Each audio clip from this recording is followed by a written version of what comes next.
Olá, aluno! Seja muito bem-vindo ao nosso curso de Matemática para Administradores do Bacharelado em Administração Pública da Universidade Federal Rural de Pernambuco. O nosso curso possui 5 unidades. A primeira unidade trata da teoria dos conjuntos numéricos e do sistema de coordenadas. Ao longo dessa unidade, vamos entender os conjuntos especiais, o subconjunto, relação de inclusão, conjuntos iguais, conjunto inverso e as outras relações entre conjunto, diferença e complementar. Também abordaremos os tipos de conjuntos, conjuntos naturais, inteiros, racionais, irracionais e reais. E, por fim, sistemas de coordenada.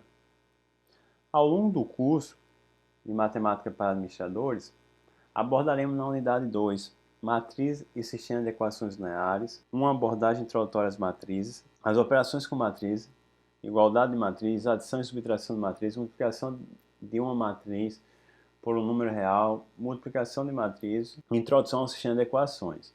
Já na unidade 3, abordaremos funções, a relação variação-conservação e suas notações, bem como as funções especiais. O significado dos coeficientes a e b numa função f de x igual a que multiplica x mais b, as nomenclaturas especiais e as interpretações gráficas. Logo em seguida, teremos a unidade 4, que abordaremos limite e continuidade. Iremos compreender o conceito de limite, a existência de limite, os caminhos utilizados para encontrar o limite, os limites no infinito, e introduziremos o conceito de continuidade e formalizaremos a definição de continuidade de uma função. Por fim, temos a unidade 5, que aborda a derivada. Apresentaremos a introdução ao conceito de derivada, taxa de variação, taxa de inclinação, definição de derivada, o significado geométrico da derivada, condições de existência da derivada, a regra de derivação, a regra da potência, regra do múltiplo constante, regra da soma e da diferença, a regra do produto, a regra do quociente, a regra da cadeia, a importância da derivada e os pontos extremos relativos. O livro que utilizaremos ao longo da disciplina é o livro do Bacharelado em Administração Pública, Matemática para Administradores, elaborado por Maria Tereza Menezes Freitas. Então, iniciando a unidade 1.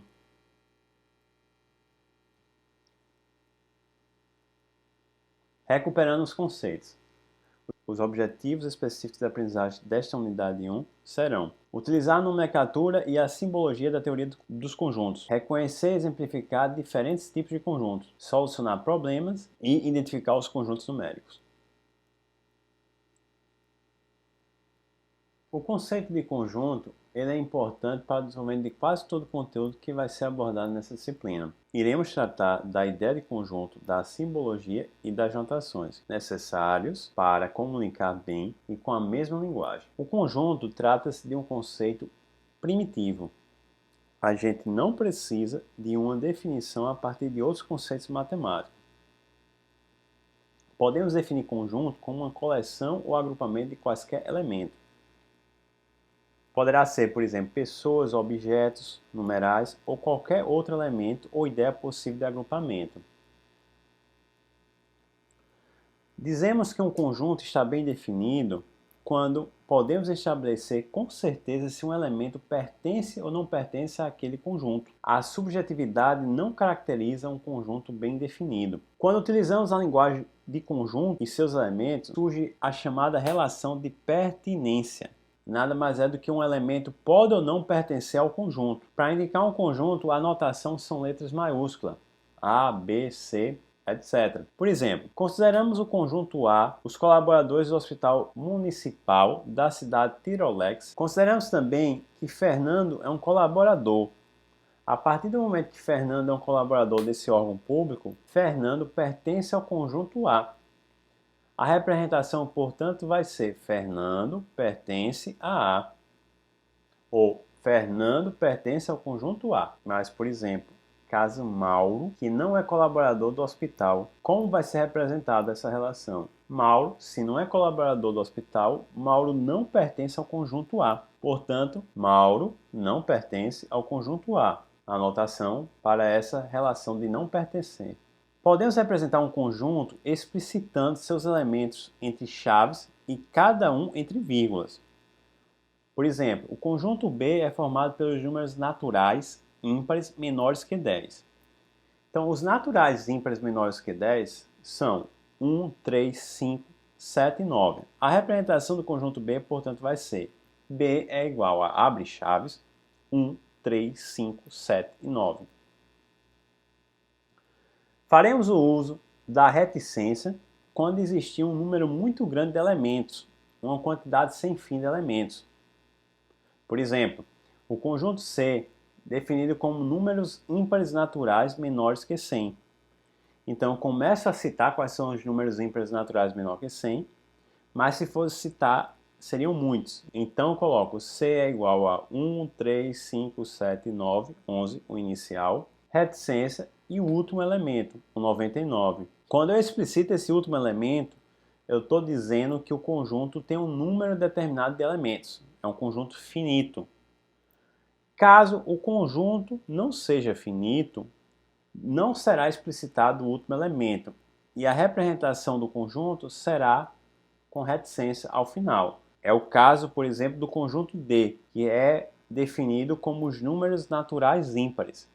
Então, D é igual a 1, 3, 5, 7, 9, 11, 13, reticência. Essas reticências indicam que os elementos continuam de maneira indefinida. Se fosse pensar na seguinte relação, o número 1 pertence ao conjunto D, a gente pode dizer que sim, e a representação é 1 pertence a D. Por sua vez, o número 2 pertence ao conjunto D, que corresponde aos números naturais ímpares? Não. Então, 2 não pertence a D. Uma maneira simples de representar um conjunto pode ser o diagrama de Venn. O diagrama de Venn é uma curva fechada simples, não entrelaçada. Ele surgiu em 1881 pelo filósofo inglês John Venn. Trata-se de um conceito bem aceito e conhecido e muito útil para oferecer uma representação visual nas situações em que existem relações entre vários grupos ou coisas. Por exemplo, a representação por listagem dos elementos M, é o conjunto, é igual às vogais A, E, I, O, U. A representação por diagrama de Venn do conjunto M, que são as vogais, corresponde a isso aqui, a essa figura. M, a linha sem ser tracejada e fechada. E dentro dessa linha, que está se formando um círculo, tem as vogais A, E, I, O, U. Podemos também representar um conjunto explicitando a propriedade de seus elementos. Dessa forma, no conjunto M representado acima, a característica de seus elementos é o fato de ser vogal. Logo, poderíamos representar com a seguinte notação: M é igual a X, tal que X é uma vogal. Essa representação aqui. Essa representação aqui carrega a mesma informação dessa representação por diagrama aqui. Conjuntos especiais. Quando falamos em conjunto, a nossa mente traz logo a relação com coleção de coisas ou objetos. Todavia, quantidades de elementos pertencentes ao conjunto pode ser apenas uma ou, por vezes, pode ser o conjunto vazio. Não tem nenhum elemento. Quando há apenas um elemento, chamamos de conjunto unitário. Quando não há elementos, chamamos de conjunto vazio. Pensar numa situação. Conjunto P, que corresponde aos colaboradores que compõem a equipe de trabalhadores da escola pública X, afastado por licença médica. Quem controla esse conjunto P, de colaboradores afastados por licença médica, deseja que não haja nenhum colaborador afastado por licença médica. Por exemplo, na primeira semana, quando começa a fazer o estudo, o colaborador Wagner, ele foi afetado por um motivo de saúde.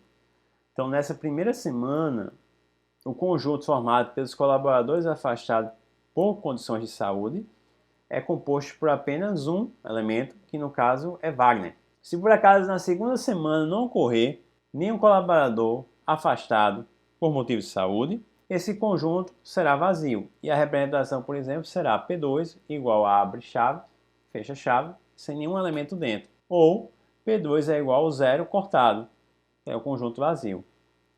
Podemos passar para o ponto subsequente, a relação de inclusão. Nesse momento, acreditamos que já sabemos a relação entre elemento e conjunto. Agora iremos passar para o relacionamento entre conjunto com outro conjunto. Por exemplo, considere o conjunto S formado pelas vogais da palavra janeiro.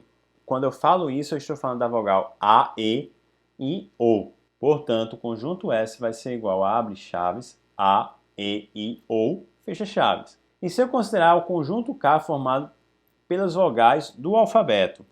Quais são as vogais do alfabeto? O A, o E, o I, o O, o U. Note que todo elemento de S é também elemento de K. Todo elemento de S, portanto, pertence também ao conjunto K. Quando há essa particularidade, dizemos que S é um subconjunto de K, ou que S é uma parte de K.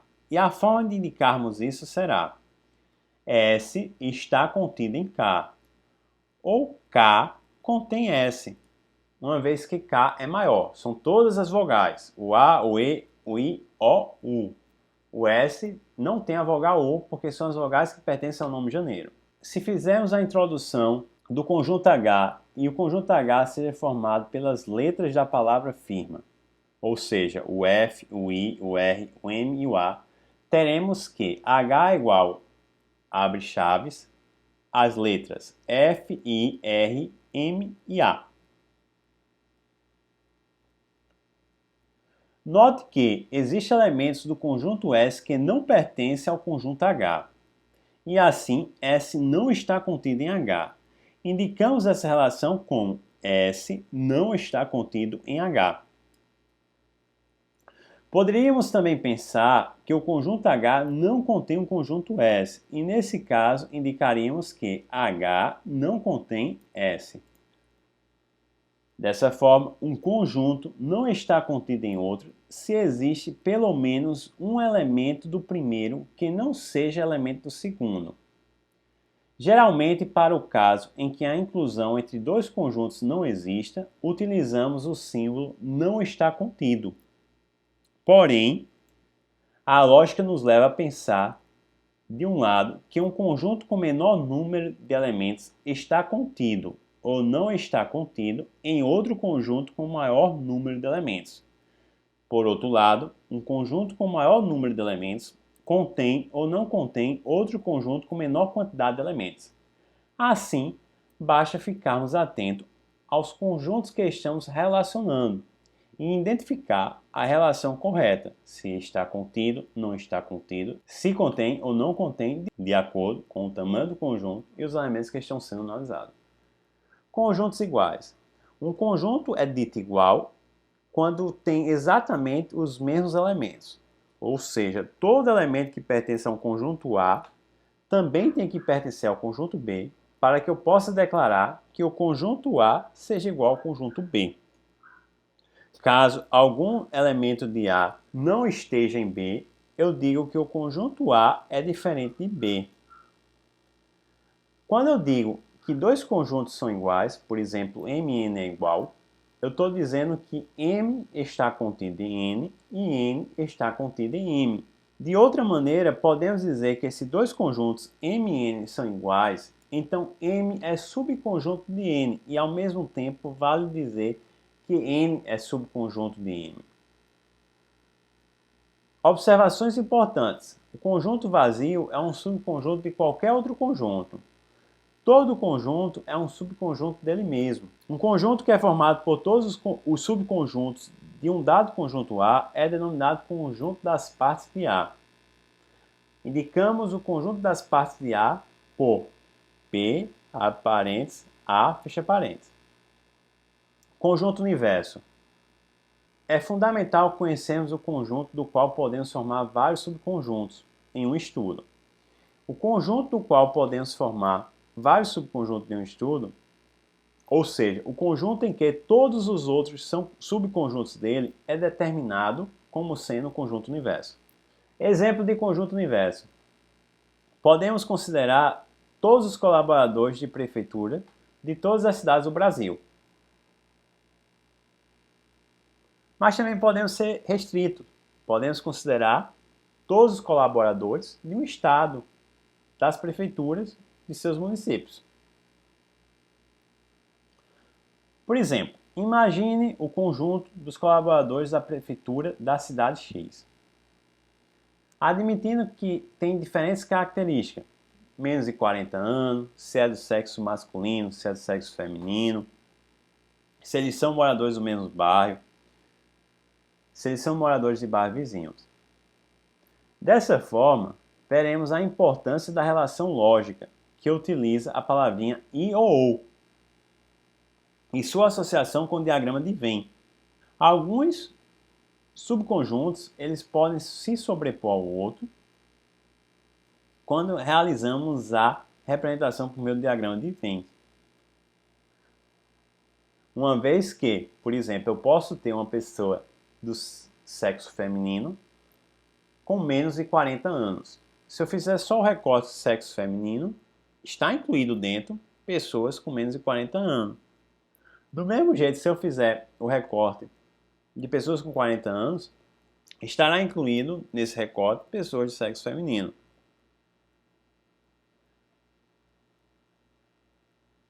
Essa parte que se sobrepõe por terem características semelhantes, denominamos de interseção dos conjuntos e representamos da seguinte forma.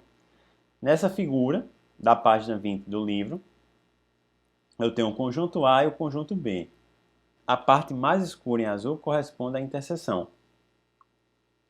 A interseção dos conjuntos A e B é formada por aqueles elementos que pertencem ao conjunto A e ao conjunto B. Portanto, o conjunto de interseção tem como elementos da interseção colaboradores do sexo feminino com menos de 40 anos. Ou seja, cada elemento do conjunto de interseção tem as duas características ao mesmo tempo. Tem menos de 40 anos e também corresponde ao sexo feminino. A interseção é representada pela simbologia do U de cabeça para baixo.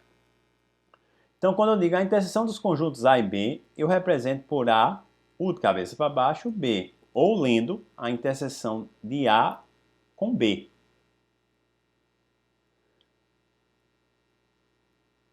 Retomando ao conjunto do banco de dados da Prefeitura da cidade X. É possível querer listar, por exemplo, os colaboradores que têm idade menor de 40 anos ou que sejam do sexo feminino. Essa relação lógica expressa com a palavra ou representa a união entre dois conjuntos e consiste de todos os elementos dos dois conjuntos. No diagrama de Venn, a união entre os conjuntos A e B é indicada por A, U normal, B, ou lendo A união B. Representamos a união de dois conjuntos sombreando os dois conjuntos.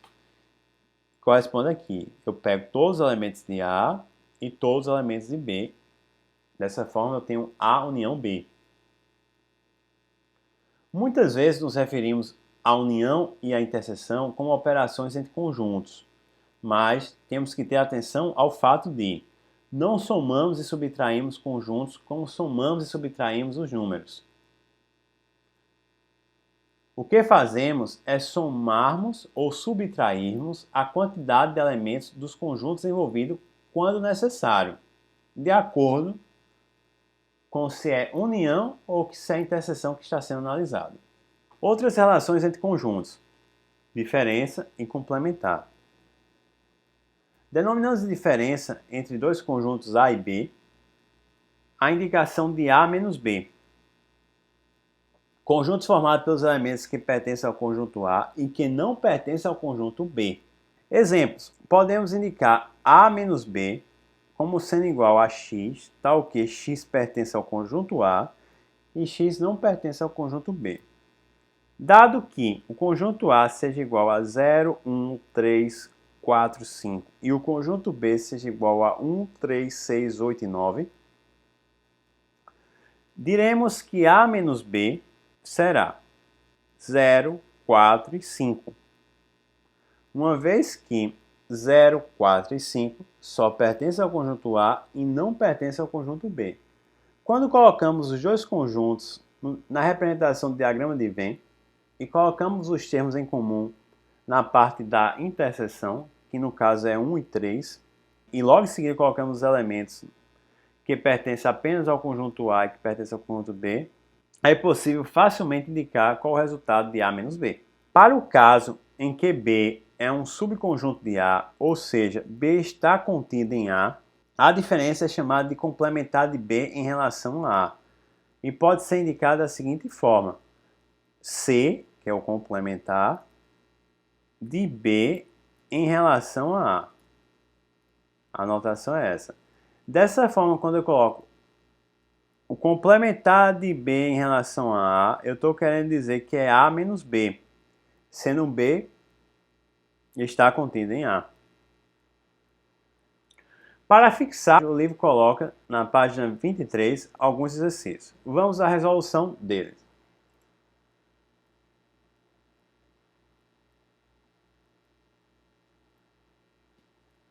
Na primeira questão, o enunciado diz: em uma pesquisa em um setor da Secretaria Municipal, verificou-se que 15 pessoas utilizavam os produtos A ou B,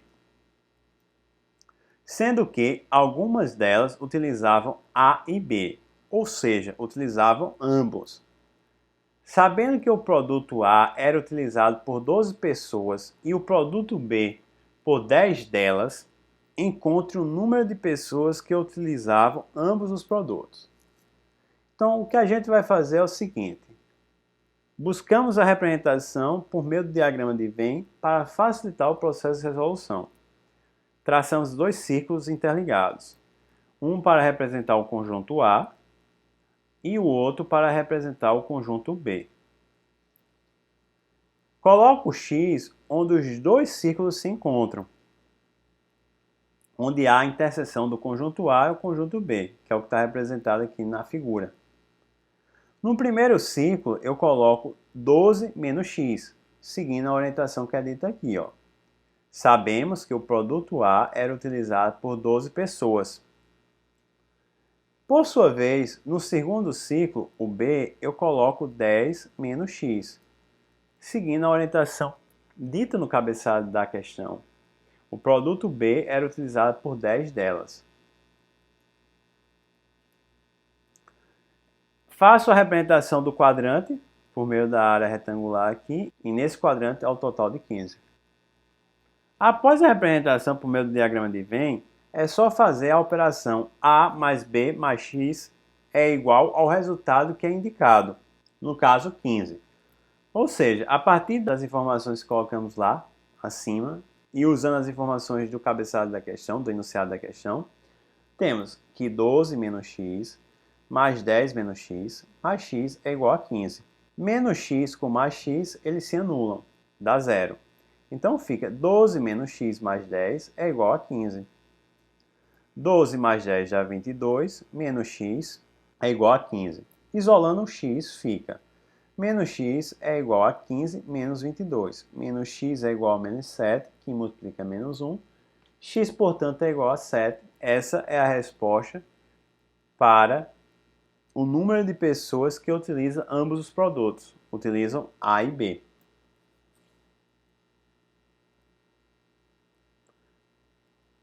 A segunda questão que é colocada como exercício de aprendizagem é: em um seminário de administradores públicos de certa cidade, foram servidos, entre diversos salgados, enroladinho de queijo e coxinha de frango com queijo.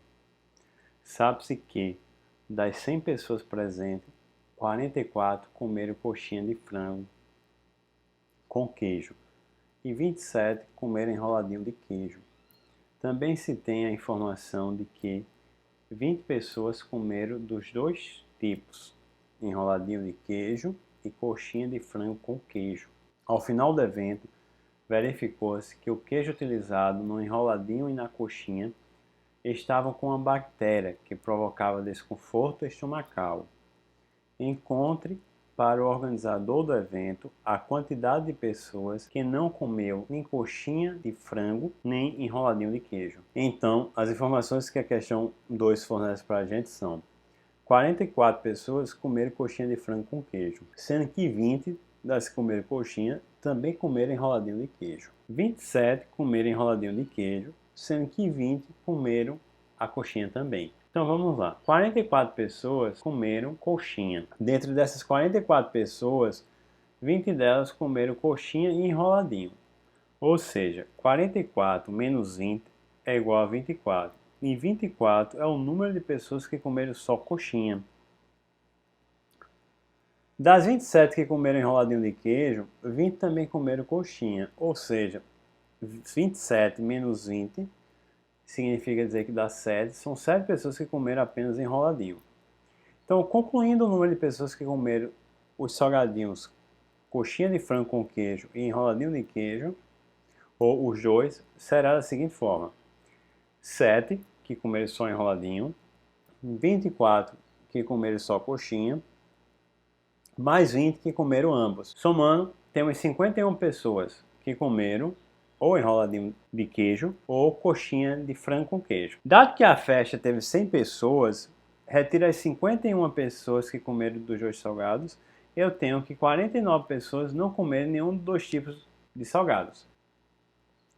A terceira questão da unidade 1, na página 23, nos pede: imagine que na cantina da escola que você administra trabalha os seguintes colaboradores: Maria, Carlos, Clara e Beatriz. Por curiosidade, o diretor lhe solicita que encontre todas as possibilidades de pedidos de licença de saúde para certo dia de trabalho desses colaboradores. E lembre-se, o conjunto vazio é subconjunto de qualquer conjunto e de todo conjunto é subconjunto dele mesmo. Então, na letra A, pede: nomeie o conjunto de colaboradores da cantina de G e indique o conjunto G listando todos os elementos.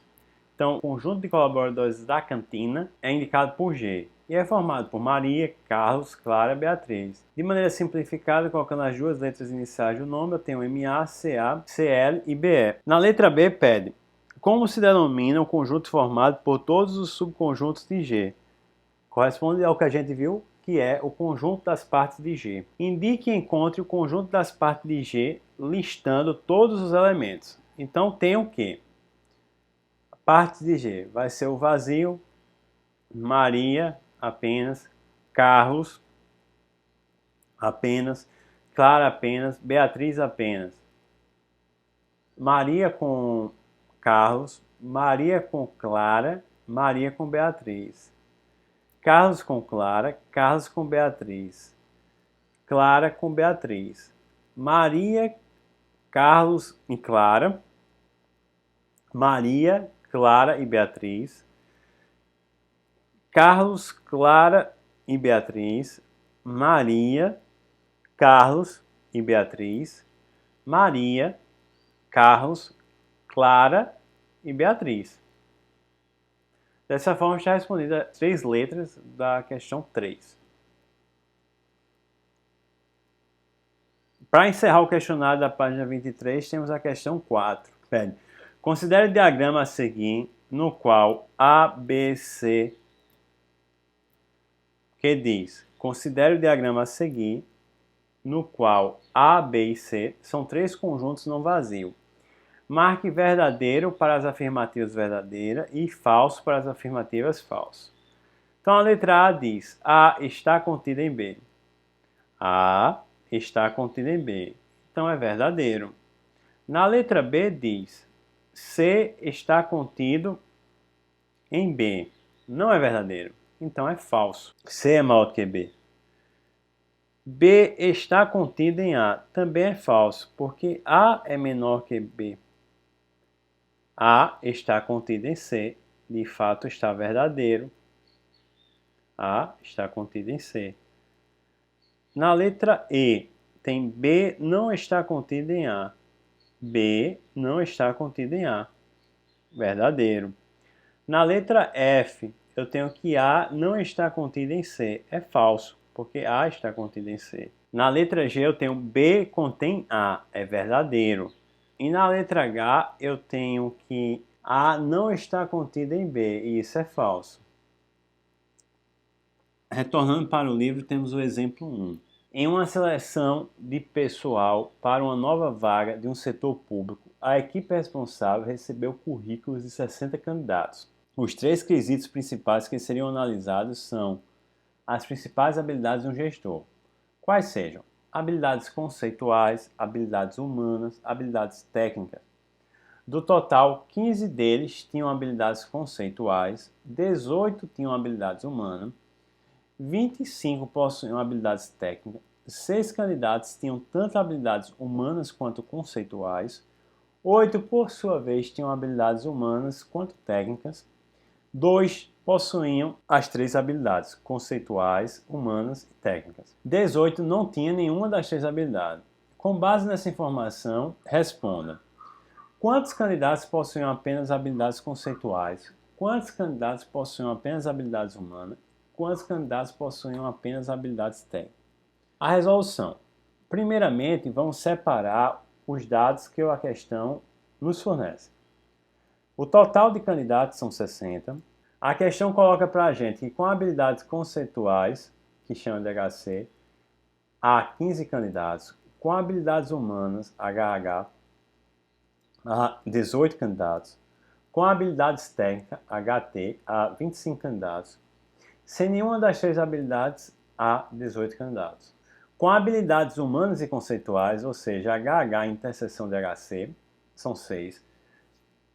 Com habilidades humanas e técnicas, ou seja, HH interseção HT, são 8.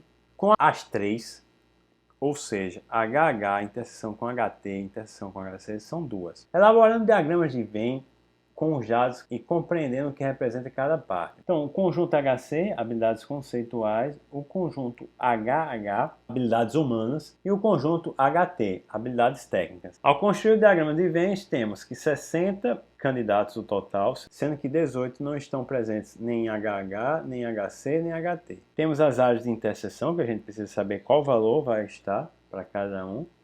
E temos o que pertence a cada conjunto específico. Por critério, ele colocou aqui elementos de HC como Y, elementos da interseção de HC com HT X e elementos de HT Z. A área cinza clara, mais branco, mais arrachurado, mais azul claro, cinza claro, branco, rachurado e azul claro, tem um total de 15 candidatos, que são os candidatos com habilidades conceituais, HC. Por sua vez, a área azul escuro, branco, cinza escuro e rachurada corresponde a 25 candidatos que têm as habilidades técnicas.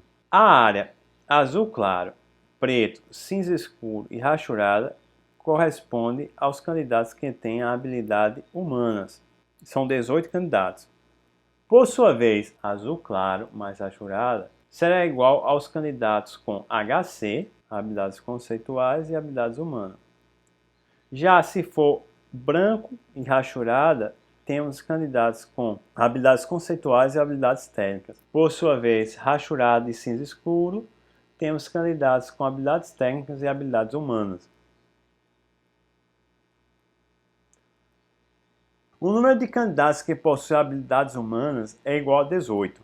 Para encontrarmos o número de candidatos que possuem somente habilidades humanas, basta fazermos o seguinte: subtrair 18 a quantidade que corresponde à quantidade de elementos dos conjuntos que correspondem às partes em azul claro, azul escuro e rachurado. Sabemos que rachurado mais azul claro tem 6 elementos, o que foi fornecido no enunciado da questão. E que cinza escuro mais rachurado tem 8 elementos, também fornecido no enunciado da questão. E por sua vez, a área rachurada tem 2 elementos, dado também fornecido no cabeçalho da questão. Dessa forma, efetua-se o cálculo com os dados que possuímos e descobrimos que a parte azul claro tem apenas 4 elementos e que a parte azul escuro tem 6 elementos. A ilustração do diagrama poderá clarear essas ideias. É isso aqui que a gente está obtendo. A gente tem as informações do que pertence a cada habilidade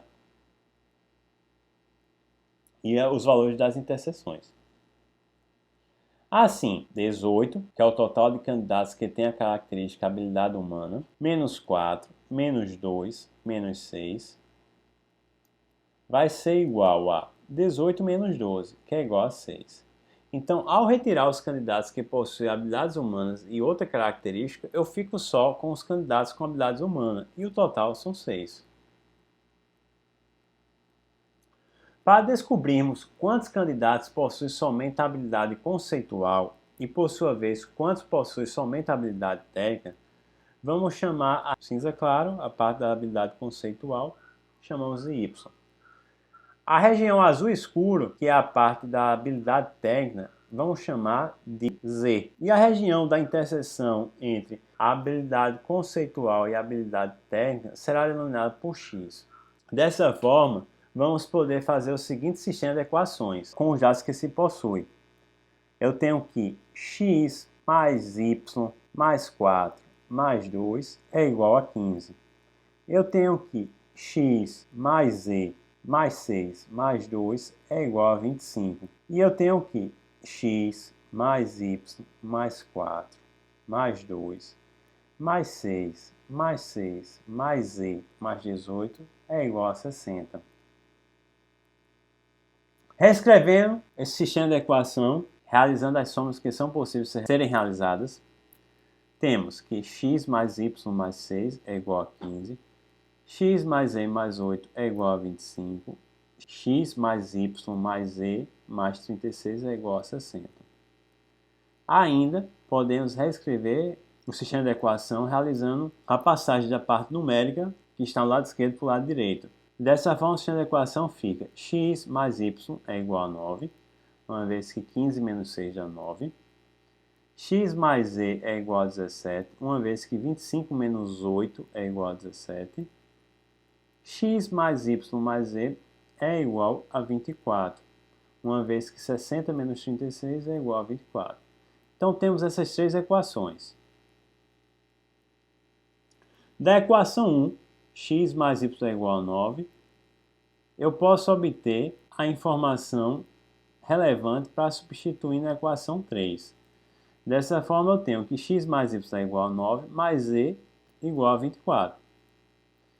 9 mais z é igual a 24. Assim, eu faço que z, ao ser isolado, é igual a 24 menos 9. Z, por sua vez, é igual a 15. A partir do momento que eu descubro o valor de z, eu consigo obter o valor de x a partir da segunda equação. Eu tenho que x mais z é igual a 17, da segunda equação. E quando eu faço a substituição de x mais 15 é igual a 17, eu vou chegar ao resultado que x é igual a 17 menos 15. E, por sua vez, x vai ser igual a 2. Tendo um valor de 2, substituo na equação 1 e tenho que 2 mais y é igual a 9, y, portanto, é igual a 9 menos 2, y será igual a 7. Dessa forma, eu descubro os valores de x, y e z e consigo responder as assertivas A, B e C. Serão 7 candidatos que possuem apenas habilidades conceituais, 6 candidatos que possuem apenas habilidades humanas e 15 candidatos que possuem apenas habilidades técnicas. Com esse exemplo, a gente finaliza a primeira parte do capítulo e passamos para os conjuntos numéricos. No nosso dia a dia, os conjuntos numéricos assumem um lugar de destaque. Sempre estamos lidando com quantidade de pessoas, objetos, produtos, preço, porcentagens, lucros, temperatura, entre outros. Ou seja, sempre estamos vivendo no mundo de números. Então, desde o reconhecimento das necessidades de números, foram precisos séculos e séculos de descoberta e aperfeiçoamento para chegarmos à atual forma de escrita e representação deles. Denominamos o conceito número a ideia de quantidade que nos vem à mente quando contamos, ordenamos e medimos. Pensa em número quando contamos, por exemplo, a quantidade de portas de um automóvel, enumeramos a posição de uma pessoa em uma fila ou medimos o peso de uma caixa. A palavra numeral, por sua vez, está associada a toda a representação de um número. E a palavra algarismo se refere ao símbolo numérico que usamos para formar os números escritos. Os símbolos 0, 1, 2, 3, 4, 5, 6, 7, 8 e 9 ficaram conhecidos com a notação de algovarismo, do qual se originou o termo latino algorismos, daí o nome algoritmo. Esses números foram criados pelos matemáticos da Índia e foram divulgados pelo árabe al-Khwarizmi. Ele constitui o nosso sistema de numeração decimal, sendo conhecido como algoritmos indo-arábicos. O processo de desenvolvimento foi ao longo de todo um período histórico. Todavia, não será tratado aqui esse processo de desenvolvimento histórico.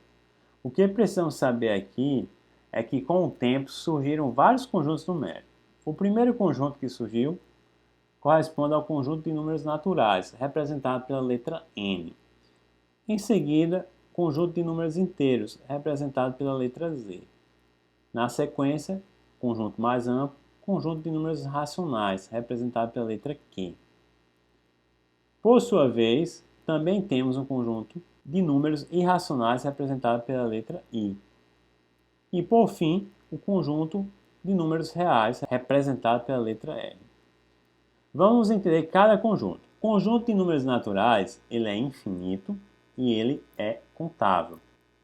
Ele corresponde a 0, 1, 2, 3, 4, 5 hexadecimal.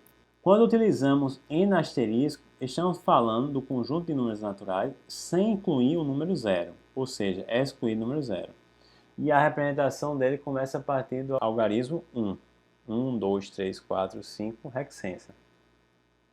Dizemos que N asterisco corresponde ao conjunto dos números naturais não nulos. Vamos ver as operações com números naturais.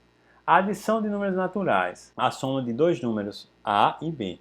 O processo de soma, a adição de dois números naturais, dá sempre um número natural. Então, eu posso dizer que, se A pertence ao conjunto de números naturais e B pertence ao conjunto de números naturais, eu posso dizer que a adição de A mais B também pertencerá ao conjunto de números naturais. A subtração de números naturais é possível quando o primeiro número, denominado diminuendo, for maior ou igual ao segundo número, que é o subtraindo. Então, o fato de dois números naturais quaisquer não poderem realizar a subtração e obter como resultado outro número natural, indica a necessidade da ampliação do conjunto para algo que seja além de números naturais. Portanto, a operação de subtração de números naturais tem restrições. Multiplicação de números naturais é o produto do número natural pelo outro número natural. Dois números naturais, por exemplo, A e B, multiplicado por eles mesmos, terá como resultado um outro número natural. Não há limitação dessa operação para números naturais. Com relação à divisão de números naturais, que é o quociente entre dois números naturais A e B, é o resultado a que se chega ao realizar a operação de divisão. Todavia, nem sempre é possível encontrar como resultado da divisão de dois números naturais outro número também natural. Isso é mais um motivo para buscar a ampliação do conjunto dos números naturais.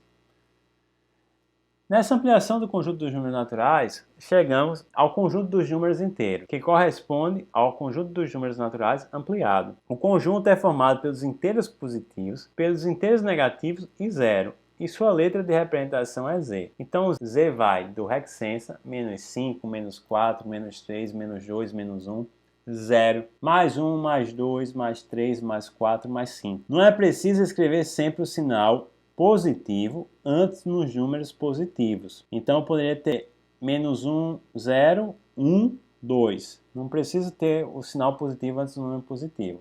Ou seja, 1 e mais 1 irá indicar o mesmo numeral. Podemos identificar alguns subconjuntos dos números inteiros. Por exemplo, quando eu retiro do conjunto Z o 0, eu vou ter o conjunto dos inteiros não nulos. E a representação é essa aqui, Z asterisco, hexadecimal, menos 5, menos 4, menos 3, menos 2, menos 1. O 0 não pertence, dado que tem um asterisco. Mais 1, mais 2, mais 3, mais 4, mais 5. Se eu extrair dos números inteiros os números negativos, eu vou ter apenas os inteiros não negativos. Então, vou incluir Z mais será igual a 0, mais 1, mais 2, mais 3, mais 4, mais 5. Se eu retirar de Z o conjunto de números inteiros, os números positivos, eu vou ter os inteiros não positivos, que é Z menos a representação. Então, fica a essência, menos 5, menos 4, menos 3, menos 2, menos 1, 0.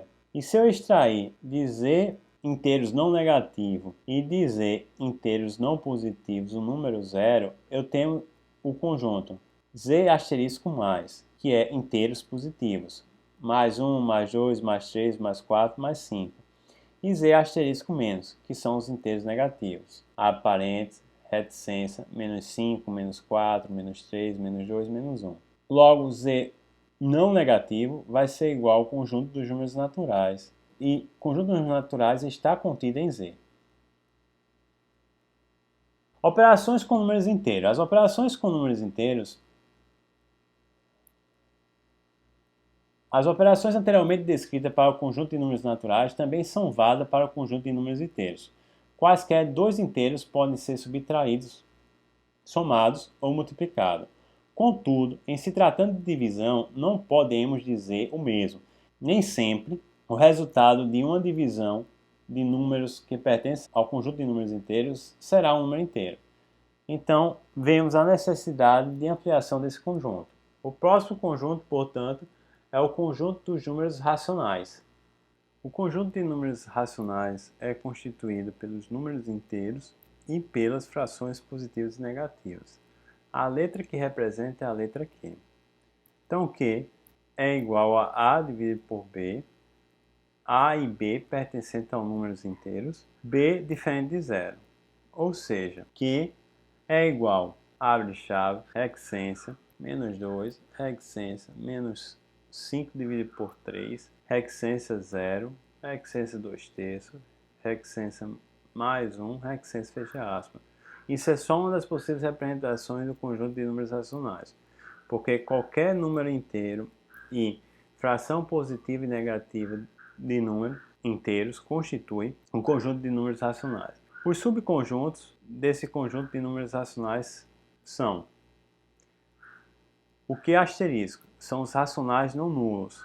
Então vai ser o conjunto dos racionais menos o conjunto formado pelo número zero. Temos também um conjunto dos números racionais não negativos. Eu pego o conjunto dos números racionais e extraio os números racionais negativos. Também temos o conjunto Q-, que é o conjunto dos números racionais não positivos. Eu pego o conjunto dos números racionais e tiro o conjunto dos números racionais positivos. Extraindo do conjunto dos números racionais positivos e dos números racionais negativos o número zero, eu vou ter o conjunto dos números racionais positivos e o conjunto dos números racionais negativos, respectivamente. E ele é representado por Q asterisco mais e Q asterisco menos, respectivamente. Na sequência, temos os conjuntos dos números irracionais. Existem alguns resultados numéricos que não representam um número inteiro e também não pode ser representado por uma fração. Esses são denominados de números irracionais e têm uma representação decimal com infinitas casas decimais e não periódica. O exemplo é a raiz quadrada de 2, que é igual a 1,41, 42, 13, 56, 2 sextência, e o número π, que é 3,14, 15, 9, etc. E o último conjunto que temos é o conjunto dos números reais.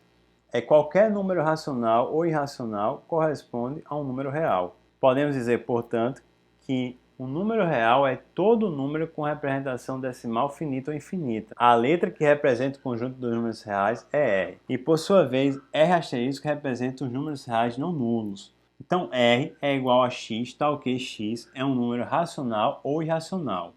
E R asterisco é igual a x, tal que x é um número real diferente de zero. A representação do conjunto dos números reais no eixo real. Considerando uma reta R, observe que cada ponto dessa reta se associa a um único número real. E cada número real pode ser associado a um único ponto dessa reta. Observe para uma melhor compreensão. Associe o número 0 ao ponto O, qualquer da reta. Então, o 0 associado ao ponto O. A cada ponto A de uma semirreta, que é determinado pelo ponto O em R, associa-se um número positivo, que indica a distância desse ponto A até o ponto O. Então, por exemplo, números positivos 1, 2, 3, 4 indicam a distância em relação ao ponto de origem O da semirreta que está à direita do ponto O. 2,6, por exemplo, está entre 2 e 3. 1,7 está entre 1 e 2. Por sua vez, a cada ponto de A, a gente associa o simétrico no sentido oposto. Então temos menos 1, menos 2, menos 3, menos 4. O menos 1,3, por exemplo, está entre menos 2 e menos 1. O menos π está entre menos 4 e menos 3. Essa representação, nessa figura que a gente acabou de ver, recebe o nome de eixo real, cuja origem é o ponto O, e o sentido é o que concorda com o crescimento dos valores numéricos. Subconjunto dos números reais. Seja A e B números reais tais que o A menor que B. Podemos utilizar uma representação específica para o subconjunto dos números reais. Essa representação específica de subconjuntos é denominada de intervalos reais. Esses intervalos podem ser o intervalo limitado e fechado. Eu tenho x pertence ao conjunto de números reais, tal que x maior ou igual a A e x menor ou igual a B, que é igual a abre colchetes A, vírgula B. O que eu estou querendo dizer aqui é que os elementos do conjunto estão designados pela letra x. E, por sua vez, os elementos designados pela letra x, eles pertencem aos conjuntos reais, mas eles têm que ser maior ou igual a A e menor ou igual a B, para pertencerem ao subconjunto do intervalo limitado fechado. O intervalo aberto, no caso, não vai ter o símbolo menor igual ou maior igual. Então, o intervalo limitado aberto será x pertence a R, tal que x maior que A e menor que B. Então, é colchete aberto para fora, A, vírgula, B, colchete aberto para fora. Intervalo limitado semiaberto. Ou ele vai ser semiaberto do lado esquerdo ou do lado direito.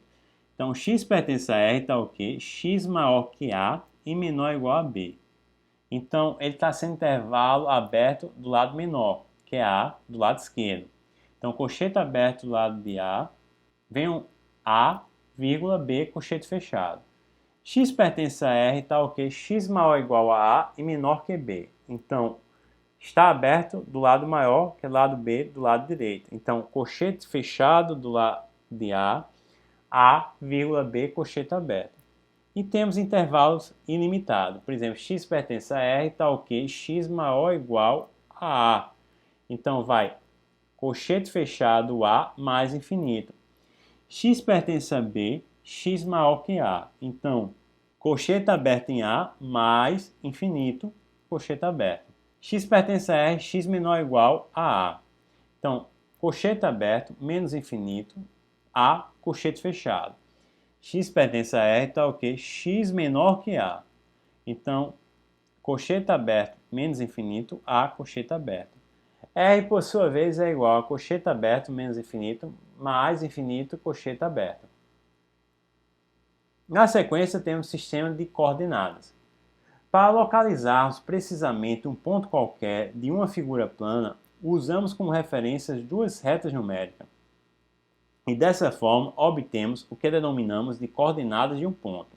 Para isso, desenhamos duas retas numeradas e perpendiculares, formando um ângulo de 90 graus entre si, e que se cruzam num ponto zero em ambas as retas, que é a origem. As retas numeradas são comumente nomeadas de eixos e dividem o plano em 4 regiões, que são denominadas os quadrantes: primeiro, segundo, terceiro e quarto quadrante. O conjunto formado pelas retas e pelos quadrantes recebe o nome de sistema de coordenadas. Essa representação é muito útil para a construção de gráficos, conforme veremos mais adiante no nosso curso. Então está aqui, ó. A localização de cada ponto no plano tem como referência um par ordenado de números reais, em que o primeiro elemento se relaciona com o eixo horizontal, o eixo x da abscissa, e o segundo elemento se relaciona com o eixo vertical, o eixo y, que é o eixo das ordenadas. O par ordenado se denomina de coordenada do ponto. Em vários momentos iremos nos referir aos eixos que compõem o sistema de coordenadas como eixo das abscissas e eixo das ordenadas. O par ordenado 0, 0 é denominado a origem e é uma importante referência para o sistema de coordenadas. Para ilustrar, por exemplo, citamos o ponto menos 4 e 2. As coordenadas de P são, portanto, menos 4 e 2. Então, menos 4 é o primeiro número do par ordenado, está no eixo x, no eixo horizontal das abscissas, menos 4. E 2, por sua vez, está no eixo vertical, o eixo da ordenada, que é o eixo y. Então, o par ordenado que forma o ponto P, menos 4 e 2, está aqui localizado nesse plano, nessa posição aqui. Vale lembrar a importância da ordem dos números, na qual as coordenadas estão escritas. Dessa forma, eu estou dizendo que o par ordenado 2 e 4 não é igual ao par 4 e 2. São pontos distintos. A localização de cada ponto no plano é determinada, portanto, pelo par de números x e y. Considerando apenas uma reta real, uma reta numérica, é fácil perceber que encontramos a distância entre dois pontos x e y sobre uma reta por meio de x menos y, representado em módulo. A indicação de módulo é porque queremos garantir que a diferença entre dois pontos seja um valor positivo, pois se trata de distância. Distância é sempre um valor positivo. Então, por exemplo, considere os pontos A, que é formado por xa, ya, B, por sua vez, que é formado por xa, yb, e C, por sua vez, que é formado por xc, ya. Perceba que os pontos A e B estão sob um segmento paralelo ao eixo das ordenadas. A e B estão sob um segmento que é paralelo aos eixos das ordenadas. Por sua vez, A e C estão no eixo horizontal que é paralelo ao eixo das abscissas, que é x. Assim, ao subtrairmos as ordenadas correspondentes ao ponto A e B, encontramos a distância entre eles. No caso aqui é yb menos ya, eu vou obter a distância de A para B. O mesmo raciocínio, a distância de A para C, vai ser substituindo xc menos xa. Note que essa figura aqui é um triângulo retângulo. E para descobrir o lado oposto ao ângulo reto de 90 graus, que é a hipotenusa, eu aplico o teorema de Pitágoras, que diz que a hipotenusa ao quadrado é igual ao quadrado dos outros dois catetos. Dessa forma, a distância BC, que é o lado oposto ao ângulo reto, vai ser igual a raiz quadrada de xc menos xa ao quadrado, mais yb menos ya ao quadrado. O teorema de Pitágoras é considerado uma das principais descobertas na matemática. O triângulo retângulo é formado por dois catetos e a hipotenusa, que constitui o maior segmento do triângulo. E a localização dela, como já havia falado, é oposta ao ângulo reto, que é o ângulo de 90 graus, esse aqui da figura. No caso aqui, a hipotenusa é C. Ao final, o livro finaliza com a questão 5 proposta. Vamos acompanhar a resolução da questão 5. O enunciado da questão 5, na página 40, diz: imagine que um helicóptero do serviço de emergência do Hospital A esteja situado a 4 km a oeste e a 2 km ao norte de um acidente de carro. O outro helicóptero está posicionado no Hospital B, a 3 km a leste e a 3 km no norte do acidente. Pergunta-se qual helicóptero deverá ser acionado para estar mais próximo ao acidente. Antes de começar, cabe algumas dicas que o livro coloca. Representa as localizações em um plano cartesiano. Como as localizações dos hospitais foram fornecidas tendo como referência o acidente, posicione o ponto que representa o acidente na origem do sistema do eixo, o ponto O. Ele terá a coordenada 0 e 0. Situe os pontos no plano que representam cada local em que se encontra o helicóptero. No caso, o Hospital A está no ponto -4 e 2. O Hospital B está no ponto 3 e 3. E encontre a distância entre os pontos origem, Hospital A, e origem, Hospital B. Então está aqui, o sistema de pontos cartesianos é norte, sul, leste e oeste. Perceba que o acidente está localizado na origem, 0 e 0. E o Hospital A está localizado no segundo quadrante da coordenada, ou seja, -4 no eixo das abscissas e 2 no eixo das ordenadas. O Hospital B, por sua vez, está localizado a 3 no eixo das abscissas e 3 nos eixos da ordenada. Então, será calculado a distância entre a origem e o ponto A, que é o Hospital A, e a origem e o ponto B, que é o Hospital B. Então, podemos dizer o quê? Que a distância da origem até A vai ser igual a raiz quadrada de xa menos x a origem ao quadrado, mais ya menos y0 ao quadrado. Substituindo os valores de xa e ya, teremos que a distância de 0 a A vai ser igual a raiz quadrada de -4 menos 0 ao quadrado, mais 2 menos 0 ao quadrado. ou seja, vai ser igual a raiz quadrada de 16 mais 4, que por sua vez vai ser igual a raiz quadrada de 20, que é 4,47 km, quilômetros. E a distância, por sua vez, de 0 até B, que é o hospital B, 0 é a origem do acidente, será igual a raiz quadrada de x de B menos x de 0 ao quadrado, mais yb menos y0 ao quadrado. Então, 3 menos 0 ao quadrado, mais 3 menos 0 ao quadrado, vai ser igual a raiz quadrada de 9 mais 9, por sua vez será igual a raiz quadrada de 18, que é igual a 4,24 km. Dessa forma, a distância de 0 para B é menor que a distância de 0 para A. Ou seja, a distância do acidente para o hospital B é menor do que a distância do acidente para o hospital A. Portanto, quem deve ser acionado é o helicóptero que está no hospital B por estar mais próximo ao acidente. Dessa forma, finalizamos o conteúdo da unidade 1. Ainda ressaltamos que, quando falamos plano cartesiano, temos uma homenagem a Descartes, sendo que, na mesma época, Pierre Fermat, que viveu de 1601 a 1665, também chegou ao mesmo princípio. Então, o plano cartesiano, na verdade, ele deve ser atribuído a Descartes e a Pierre Fermat. Resumindo, podemos aprender e relembrar a nomenclatura e simbologia de teoria dos conjuntos.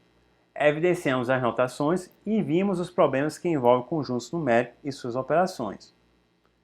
Sugiro a leitura novamente do capítulo 1, a realização dos exercícios propostos no capítulo, bem como os exercícios complementares propostos no ambiente virtual da aprendizagem. Bons estudos e até a nossa próxima videoaula com o conteúdo da unidade 2. Até mais!